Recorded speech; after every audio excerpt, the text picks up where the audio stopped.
Hi everyone, the purpose of this tutorial is to introduce you to the simulation for Beer's Law. And you can find the link on the CANLEAD page and it'll take you to this website here, which is of course PhET. And generally there are some sample learning goals as specified here, and there are teaching tips or teaching ideas and also related simulations. And so let's get right to it. You want to run now and it'll open up a simulation that looks like this, and it's exactly what it looks like starting out. And so basically I just want to introduce you to the parameters of certain things so you're not confused as to how to manipulate them. And there are a lot of variables you can change here. It's a very interesting simulation. And so right now you have a vat, I suppose, full of half full of water, so there's half a liter in there.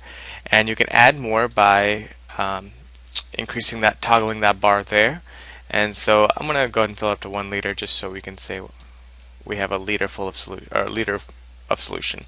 And to this you can add several things. You can add some drink mix in solid form or in solution form, and I think the solution is probably more concentrated than the solid, but there are multiple things you can add here. I'm just going to add the drink mix to keep things simple.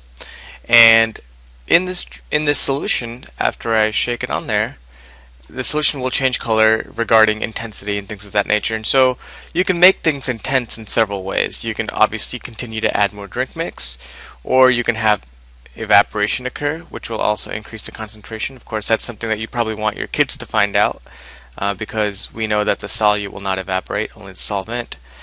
And so if I continue adding this, I can kind of take a survey of what the concentration is by using this tool here. So if I drag this in, it'll tell me that my concentration is 0.377. And if I continue to add more drink mix, I'm going to add some solution because that seems to be a little bit easier. If I continue to add a little more solute, then I can see that my concentration increased. And of course, if you want to get rid of some of this, you can dump it out, you can evaporate it, but of course your concentration will increase as you evaporate. So this is basic concentration stuff that you want your students to have a basic understanding of before you get into Beer's Law. And now let's move on to the Beer's Law portion. And I'm going to do the same thing. I'm going to have a solution of drink mix, and of course you can change that. I mean, you can see that I have my transmittance or absorbance tool here, and I also have a laser that I can shine through the solution. I set this path length is set at 1.5 centimeters. A general path length is 1 centimeter, so I'll set it there by using that toggle there. And I want my wavelength to be fixed, not variable, but my concentration here is a little different. I'm not going to add anything to it. I can just move this toolbar along and say, okay, well, I want my concentration to be, whatever. And the intensity of the color also changes, which is nice. It's several ways to view the same thing. And so I can have a variable wavelength, but I think what I really want to point out here is that if you click on variable, right now it's at 508 nanometers, and that's in the blue range. And notice that the solution is red. So that's something that you want to point out to your kids. Why would you shine a laser of a different wavelength into the solution to get a transmittance or absorbance? But if I go to, for example, potassium chromate, now I'm shining a wavelength at a different color. Or potassium permanganate, I'm shining a laser of a different color. And so the main thing to recognize here is that these different solutions will have different wavelengths associated with them. So let's say I have drink mix. We'll go back to drink mix, and I shine my laser through, and it's going to show me that my percent transmittance is 39.33.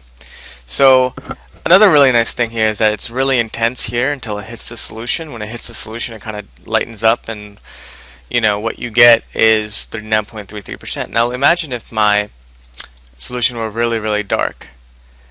See, now you can see that you can barely see any of the light coming through, and it's kind of nice. Like, it's not just saying, oh look, it's decreased 6.65%. It's also showing that the intensity of the transmitted light of the transmitted laser has also decreased.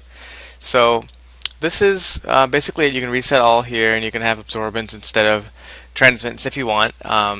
And you can also put it on a variable wavelength and move it around to see what the percent transmittance or absorbance is. So there are several parameters here. You have your wavelength, you have your solution, and you have your concentration. You also have your path length. So you have 4 different independent variables, and the dependent variable, of course, is transmittance or absorbance.